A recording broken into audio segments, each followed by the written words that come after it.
Vamos a hablar hoy del poder oculto del pensamiento negativo. A esto le he incluido una frase como tu mente te impulsa, porque siempre se entiende el pensamiento negativo como algo malo, algo oscuro, algo que debemos evitar, algo que debe desaparecer de nuestra vida, y esto no es completamente correcto. Vamos a adentrarnos un poco en algunas ideas sobre el pensamiento negativo. Así que comencemos por entender el lado, abrazar el lado oscuro, qué utilidad tiene. Cuando digo el lado oscuro de la mente, son aquellas cosas, sentimientos y hasta pensamientos que hemos puesto a un lado. Y para eso podemos hablar tranquilamente del mito de de la positividad constante. Hay gente que se hace llamar muy positiva y cuando el positivismo entra en niveles ilógicos e irracionales y poco realistas, no es sano porque la gente puede incluso vivir desfasada de una realidad. Y eso sin tener en cuenta que tenemos que también aprender a asimilar la negatividad como un mecanismo evolutivo esencial, ¿no? Y lo vamos a ver desde la perspectiva hasta cerebral, porque quiero que lo entendamos de una forma bien objetiva. Y entendamos que yo mismo les di la ley de mentalismo, yo creo en la ley de mentalismo, yo creo en el poder del pensamiento positivo. Yo creo en todo ese tipo de cosas, pero todo tiene que estar bien entendido y medido y tiene que ser acorde a nuestra anatomía y ser acorde a nuestros propios, lo que el ser humano per se es. Entonces, el pensamiento positivo, maravilloso, hay que practicarlo, tiene resultados maravillosos, pero el negativo también tenemos que entenderlo.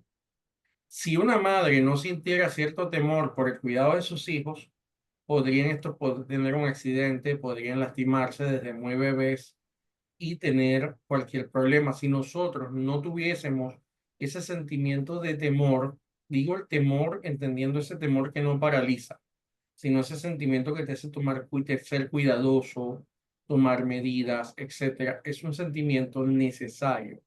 Ahora, está mal cuando es un sentimiento de miedo que nos paraliza, que no nos permite ni movernos. No, es más bien ese que nos permite movernos, pero con cautela, cuidando cada momento, cuidando cada paso que dé.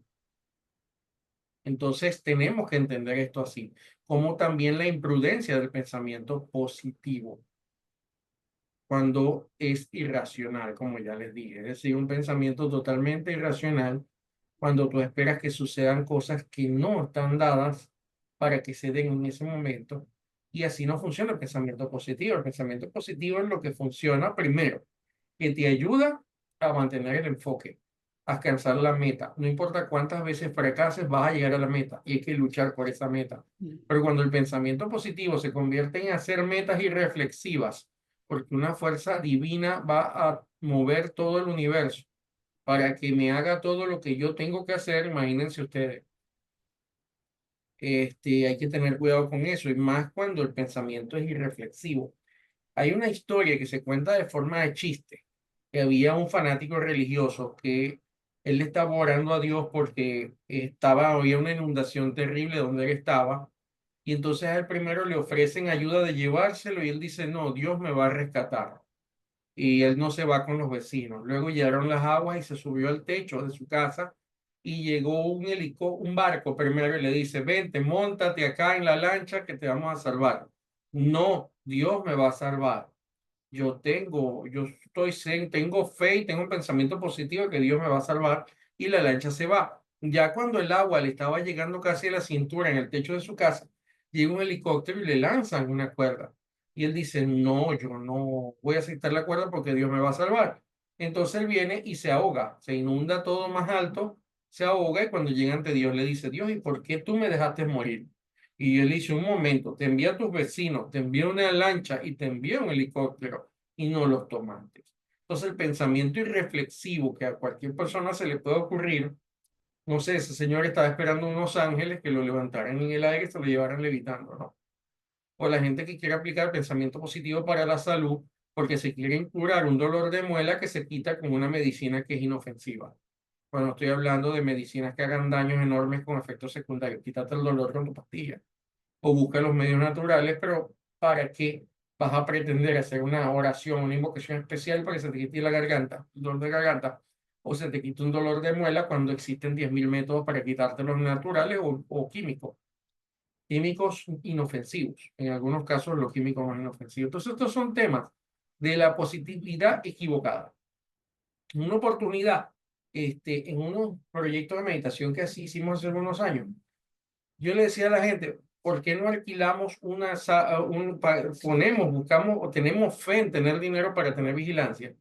Y todo el mundo decía, no, no, no, no, no, no, no, no es necesario, hasta que atracaron a todo el mundo. ¿Por qué? Porque es el pensamiento positivo y reflexivo.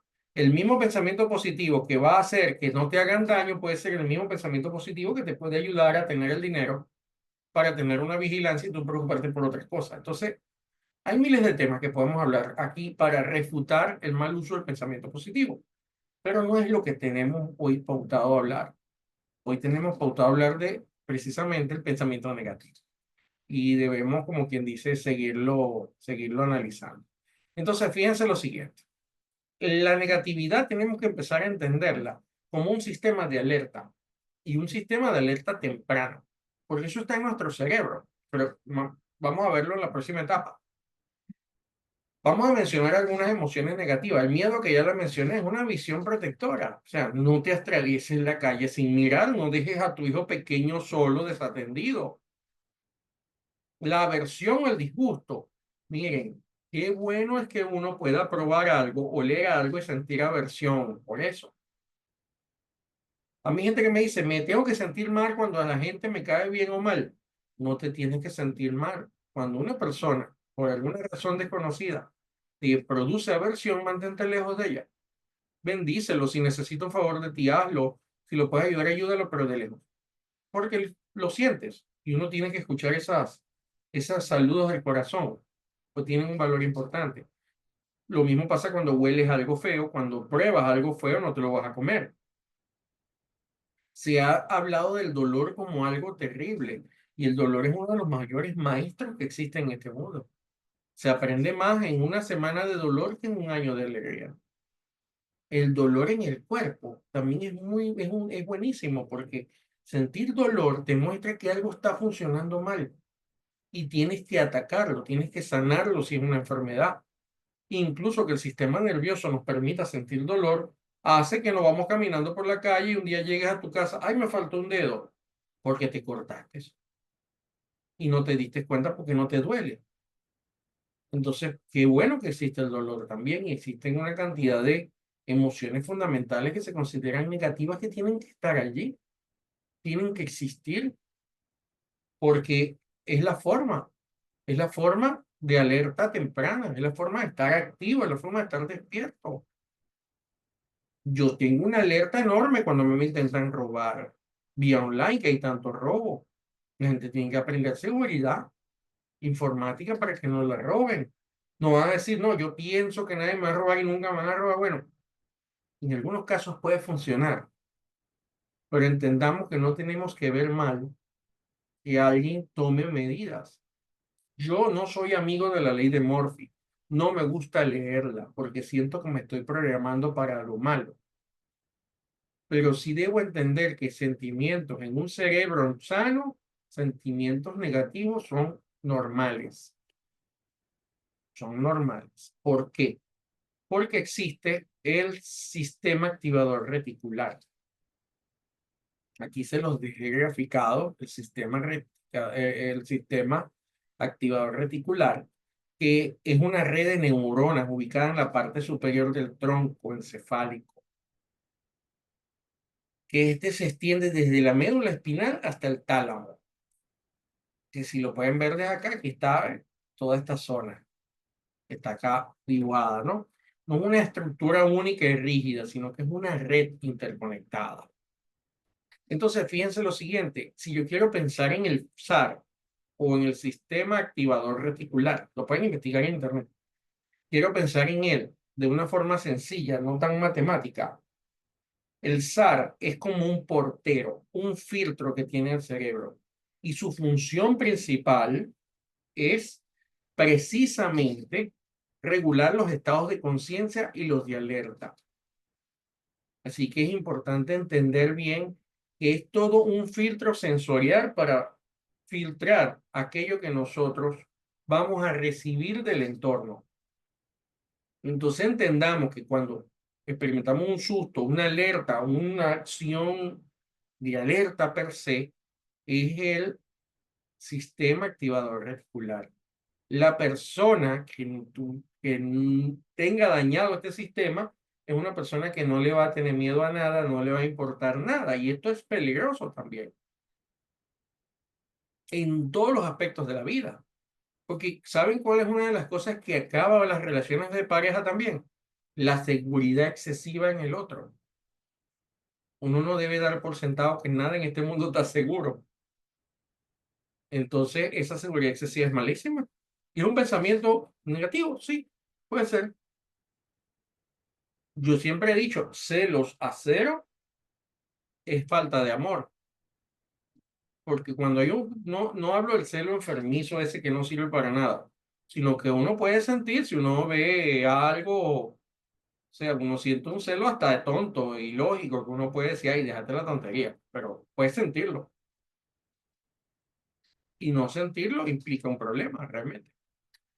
Entonces, fíjense, continuando. Ramiro, ¿y los niños Sí, no tienen SAR? claro, sí tienen. Lo que Pero pasa es que, sí, ellos claro, son atrevidos y no. bueno, obviamente el nivel de maduración no es el mismo. Tu estructura cerebral es joven y está madurando, por eso tienes que cuidarlo, ¿no? Pero sí lo tienen, claro que sí lo tienen. Y de hecho, por eso le temen a algunas cosas. Y por eso después que se golpean una vez, no vuelven normalmente a golpearse igual. Se golpean de otra forma. Lo que pasa es que ellos tienen una inocencia enorme y vale oro también, pero sí, sí tienen. Por ejemplo, vamos a analizar un poco cómo funciona el filtro del SAR. Entiendan lo siguiente, se ha dicho que el cerebro es perezoso. El cerebro no es perezoso, el cerebro es ahorrativo. Entonces, como eres ahorrativo, él no va a estar haciéndonos gastar tiempo en que tomemos conciencia en muchas cosas que no son importantes para nosotros. Entonces, por ejemplo, si ustedes van a comprar un carro nuevo, empiezan a ver ese modelo en todas partes después que decidieron el modelo. O después que lo firmaron y lo compraron y lo eligieron, empiezan a ver eso en todas partes. Las damas se compran ropa y después que la compran, que pensaban que era exclusiva, descubren que mucha gente tiene esa misma ropa. Eso lo hace el SAR. Eso lo hace el sistema de activación reticular o sistema activador reticular. También se le dice SAR por inglés. Entonces, por ejemplo, cuando una persona queda embarazada, empieza a ver embarazadas por todos lados. Eso lo hace el sistema reticular. Cuando empiezan a investigar un tema, empiezan a ver información de ese tema por todos lados. Eso lo hace el SAR. ¿Qué es otro punto con el SAR? El SAR también está programado para buscar amenazas. Él va a estar viendo qué amenazas hay y las va a presentar inmediatamente. Pero también viene un punto interesante. Cuando nosotros no tomamos conciencia del SAR, no discernimos sobre lo que nos presenta, nos podemos volver personas extremadamente negativas que ve el mal en todos lados. Entonces tenemos que tener también cuidado con eso, porque estamos, como quien dice, afectando otra ley. Pero La lo que gente quiero que que ustedes siente, entiendan, ajá, perdón, la gente que siente pánico, que está, no, ya ese no es el SAR, porque el pánico ya es una alimentación negativa sobre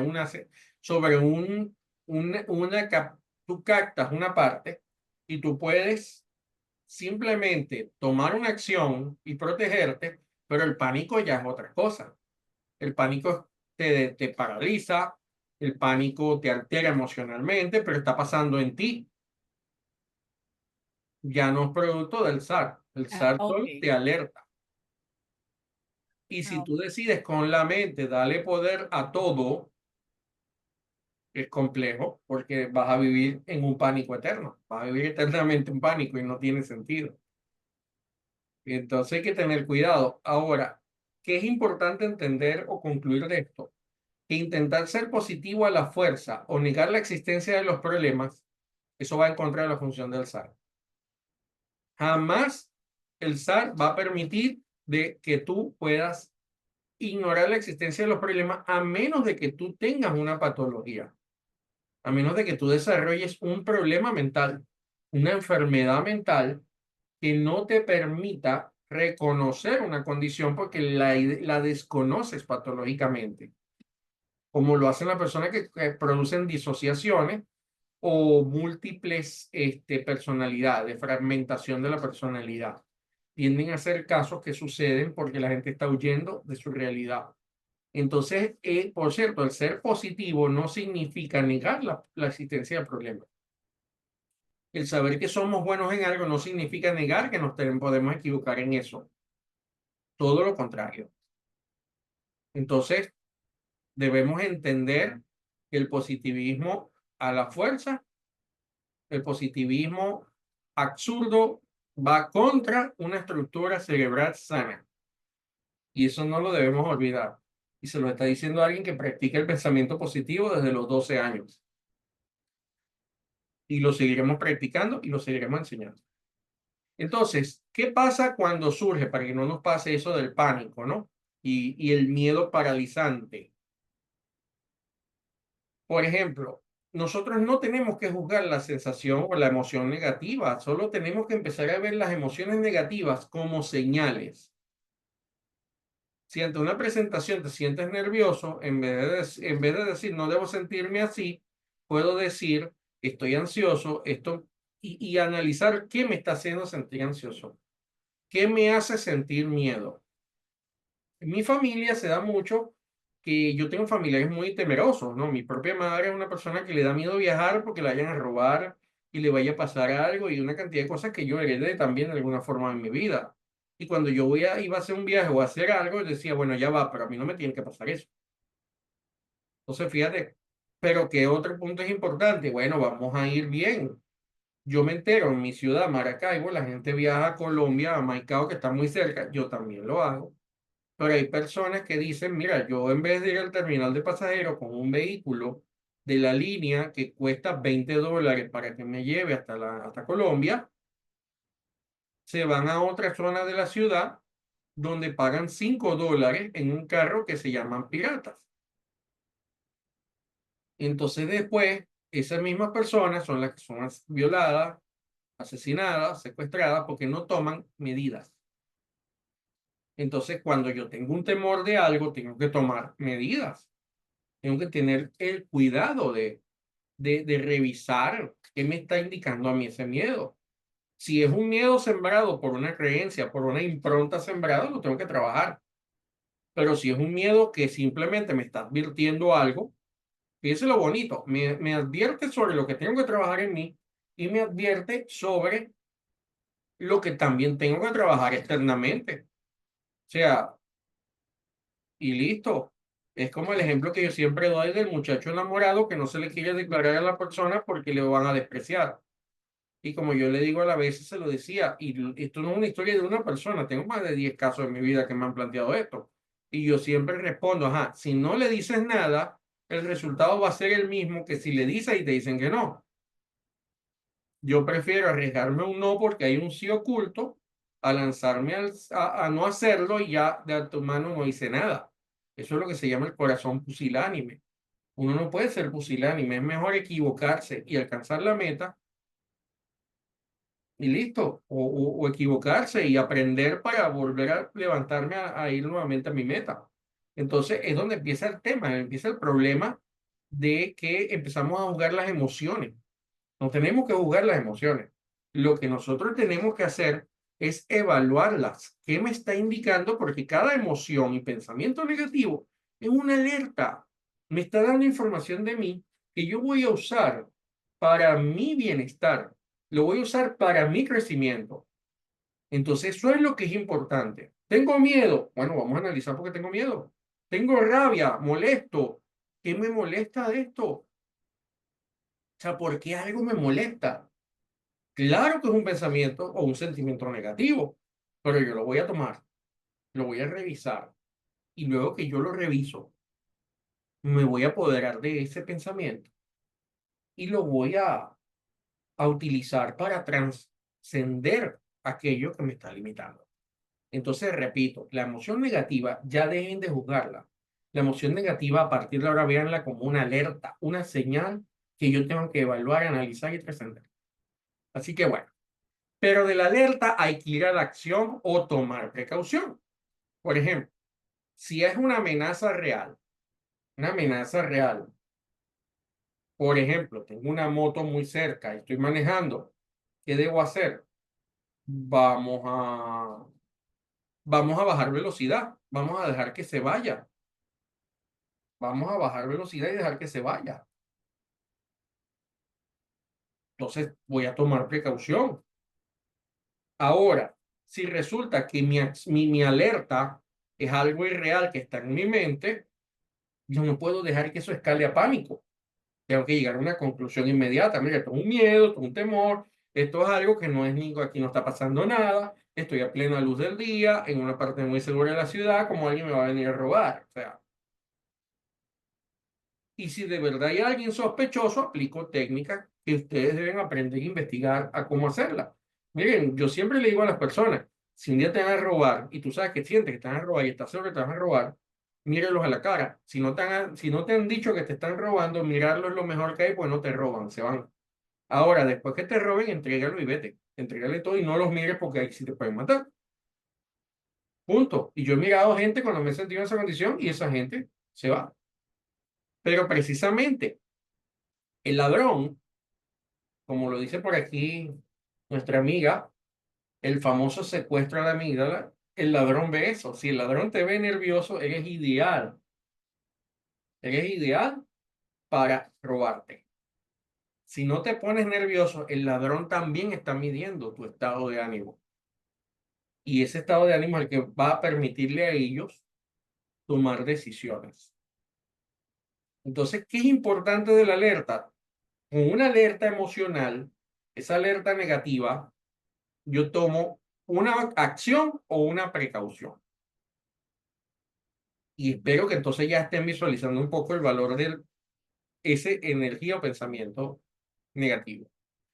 A esto se le llama en neurociencia redirigir el foco del SAR. ¿Qué significa redirigir el foco del SAR? Vamos a hablar de cuatro elementos que ustedes pueden tomar nota y quedarse con ellos. Y es, tenemos que tomar conciencia en el consumo de la información. Ver qué lees, ver qué escuchas. Hay que evitar el exceso de noticias negativas y entornos tóxicos que alimentan lo negativo. ¿Por qué? Porque el SAR se empieza a alimentar de esta información. El sistema activador reticular, para quienes llegaron después, el sistema activador reticular toma esta información y empieza a ver alertas por todas partes que no son reales. Era como cuando en los años 70 en Estados Unidos un Martínez y un González eran los ladrones de las películas, o los hombres de color eran los ladrones también, ¿no? O como se decía en mi país, en mi ciudad, que hay tanta gente de la etnia guayú se les dice guajiro, la gente le tenía miedo a los guajiros por ladrones, y mentira, los guajiros son trabajadores, son las trabajadoras buenísimas. Aquí hay malos, buenos, como en todos lados. Entonces la gente veía el guajiro y temía. El sistema activador reticular se activaba porque estaba comiendo noticias que decían que ellos eran los ladrones y realmente eran los trabajadores. Hoy en día, curiosamente, el venezolano en muchos países cuando los ven se asustan porque piensan que todos somos delincuentes, ¿no? El segundo elemento que tenemos que tener presente para redirigir el foco del sistema activador reticular es elegir nuestras interacciones, elegir rodearnos de personas que nos aporten, que nos sumen, que nos ayuden a buscar soluciones, no rodearnos de personas con quejas, porque precisamente ver otras realidades, y ahí viene el principio mastermind de que tanto hemos hablado, por eso es esencial tener una mastermind y participar de ella siempre, todo el tiempo que se pueda. Un tercer punto es practicar la gratitud, entrenar al SAR para que siempre busque también lo bueno y mencione cada cosa buena del día a día. Cuando nosotros practicamos la ruta de gratitud, quienes estén viéndome por cualquiera de los canales, quiera participar en ella, con mucho gusto me puede escribir. Yo le puedo enviar la invitación a un grupo de hacer una práctica de prácticamente un mes de gratitud. Todos los días aprendiendo a dar las gracias, porque eso está reprogramando nuestro sistema activador reticular, que es el que precisamente nos va a ayudar mucho en el enfoque y a desarrollar lo que dice Napoleón Hill como actitud mental positiva. Tenemos que aprender a tener una actitud mental positiva en lugar de una actitud mental negativa. Entendiendo que una persona que tiene una actitud mental positiva va a tener una reacción positiva ante muchas cosas, pero no significa que van a desaparecer las alertas negativas, porque en una mente sana siempre estas alertas van a existir. Y las vamos a ver sanas y vamos a entenderlas. Yo, gracias a Dios, cada vez que llega una de estas alertas, ya la tomo y la aprovecho la mayoría del tiempo. Por último, para redirigir el foco del SAR, tenemos la visualización positiva y el establecimiento de metas. En este sentido, tenemos que programarnos a buscar oportunidades y soluciones, no problemas. Y cada vez que parezca eso que llamamos problema, debemos es simplemente entender, salió una meta nueva, hay nuevos objetivos y voy a replantear esto. Entonces el SAR lo deja de ver como una cosa monstruosa y horrorosa. Entonces, fíjense, vamos a definir a partir de ahora algo que yo he llamado positividad inteligente. Hay que aclararnos en algo. No se trata de ser feliz siempre. Eso es otra mentira. El estado de felicidad perenne no está dentro de un proceso o dentro de una mente sana. Y eso es importante que ustedes lo entiendan. Se trata de enfatizar y entender que ser positivos no es negar la realidad. No se trata de ignorar los problemas, sino que se hace de una forma inteligente. De ahí viene la pregunta cuando siempre digo que estamos aprendiendo con esta situación difícil, ya cuando son situaciones difíciles y no pensamientos o emociones, que tenemos que aprender de esta situación. Podemos hacer afirmaciones, bendigo el bien oculto detrás de esta situación, que a veces no entendemos y que queremos empezar a entender. También está el poder de la elección consciente, que es parte de la positividad inteligente, que es esa capacidad que tenemos nosotros de enfocarnos y entender que la vida, de alguna forma u otra, nosotros somos un laboratorio que se está colocando en experimentación y en prueba. Entonces aprovechemos y entender o aprender a discernir entre lo real de lo irreal, o de lo real y de lo ilusorio, de lo malo y lo menos malo, o lo malo y lo más malo. Y yo poder ir tomando decisiones. Pero para poder hacer esto, yo tengo que tener claras mis metas y mis sueños y mis objetivos de vida. Y ver qué es lo que me aleja de mi sueño y ver qué es lo que me acerca a mi sueño. Esto es importantísimo. Y es importante empezar a observar nuestra propia negatividad, porque cuando nosotros nos metemos dentro de una historia falsa de que no somos negativos y no tenemos sentimientos y pensamientos negativos, somos ciegos, vemos oscuramente. Entonces, ¿qué pasa? Yo tengo que empezar a identificar en mí todo esto, sentimientos, cuando o sea, alguien me dice, yo no tengo pensamientos negativos, yo no tengo sentimientos negativos, pero tiene estrés. El estrés no está mal, pero el estrés, todo de la cabeza, te cansa, llegas, te sientes estresado, fatigado.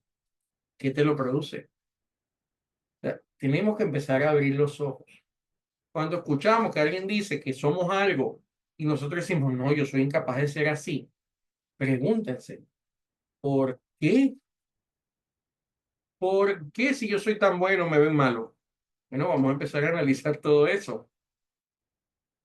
Entender que ver nuestra propia negatividad es lo que nos permite salir adelante. Es como siempre lo digo, si estoy despeinado y yo no acepto que estoy despeinado, ¿cuándo voy a dar el paso de buscar mi peine? ¿Cuándo voy a dar el paso de peinarme? Y si me peino y a los 2 minutos a mí me pasaba algo real con el pelo. Yo le decía a un peluquero, por cierto, que puede ser mi hijo, un muchachito, oye, yo no sé por qué mi pelo es tan rebelde. Y me dice, no, el rebelde es usted, porque usted debe peinarse hacia donde su cabello diga, no hacia donde usted quiera. Si tú tomas tu cabello y te dejas que tú te das la forma que él tiene, vas a dejar de sufrir con él. Y le hice caso. Me cambié el peinado, quienes tienen tiempo viéndome lo saben, y ya ahora parezco menos como un loco. O sea, parezco más. Y la gente de que me tiene suficiente confianza me dice, si te queda bien eso. Bueno, me queda bien porque yo decidí hacerle caso a mi cabello. Pero era un problema fuerte con él. Porque yo no sabía qué hacer porque decía, siempre parezco un león. Pero simplemente porque, claro, si yo digo al cabello, vete para el lado opuesto, él se va a poner bravo y así no. Y no siempre los hombres queremos gastar tiempo en queratinas y cosas sino que yo prefiero hacerle caso a mi cabello. Y entonces yo ahora, ¿para dónde quieres ir? Yo te llevo. Y acabé con un tema. Pero si yo no aceptaba eso, nunca, solamente iba a pasar toda la vida diciendo que parecía un león, que parecía un león, hasta que decidí escuchar, hasta que decidí ver, hasta que debí aceptarlo y entenderlo de esa forma. Yo les confieso, yo no quería las canas. Tengo canas ahora, yo no quería las canas.